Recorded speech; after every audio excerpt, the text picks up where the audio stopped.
Coucou toi, j'espère que tu vas bien. Aujourd'hui on se retrouve pour une nouvelle vidéo où je vais te présenter le matériel de base pour débuter les drastiques. Donc moi ça fait un peu moins d'une semaine que j'en fais vraiment. J'ai commencé lundi, on est vendredi. Donc j'en avais fait un en 2014, je vous mettrai quelques photos si jamais je les trouve. Et j'en avais fait également, deux en mai 2017. Mais je m'y étais pas vraiment remis depuis, donc voilà. J'espère que ça vous plaira.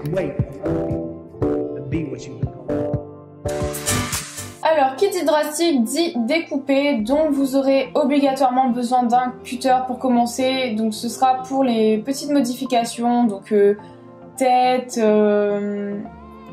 crin, oreille, et après pour le reste vous serez obligé de passer par la case Dremel, tout simplement parce que vous allez galérer à couper l'encolure juste avec un cutter, ça peut être vraiment très dangereux, donc je vous conseille le Dremel, même si c'est un investissement.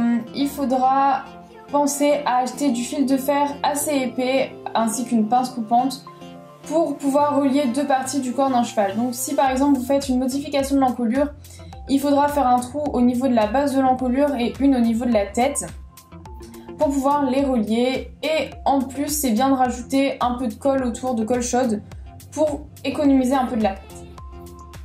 Donc on va maintenant parler des trois différentes pâtes que je connais. Donc on a la Wepam, la moins chère, donc elle je ne pourrais pas vous donner mon avis dessus étant donné que j'ai jamais testé. Je ferai une vidéo test sur les trois différentes pâtes que je vous présente dans cette vidéo pour que vous ayez un peu une idée.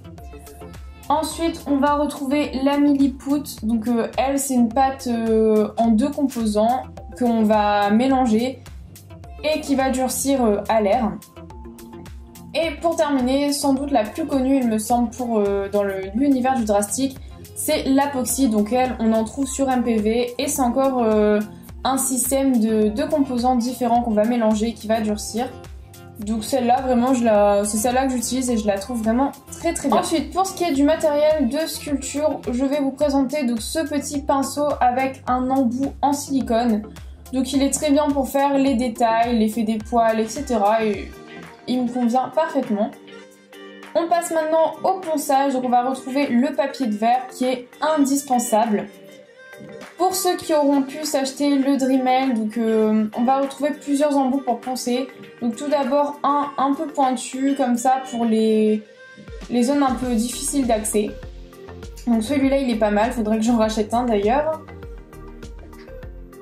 Voilà. On va retrouver un exactement de la même forme mais en beaucoup plus petit pour les détails, et celui-là aussi je m'en passe plus en fait. Voilà, il est très très bien. Il y a également celui-ci, donc c'est un de mes préférés pour le ponçage, donc c'est un peu pour faire le plus gros du travail en fait. Je l'aime vraiment beaucoup.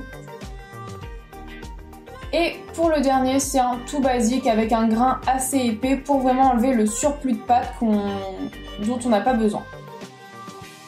La dernière petite chose dont je voulais vous parler, c'était le mortier. Alors en fait c'est une sorte d'acrylique très très épais pour faire du relief en fait et pouvoir repasser une couleur dessus. Donc par exemple pour faire l'effet poil, je pense que ça peut être vraiment pas mal. Je ferai un test assez complet dessus. Je pense qu'aussi on peut l'utiliser par exemple pour cacher certains défauts.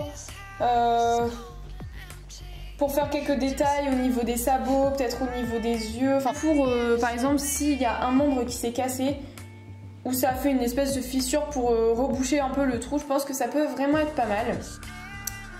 Donc voilà, cette vidéo est terminée, j'espère qu'elle vous aura plu. N'hésitez pas à me rejoindre sur les réseaux sociaux. En ce moment je suis très active sur Instagram comme je le disais. Et on se retrouve bientôt pour une prochaine vidéo. Bye!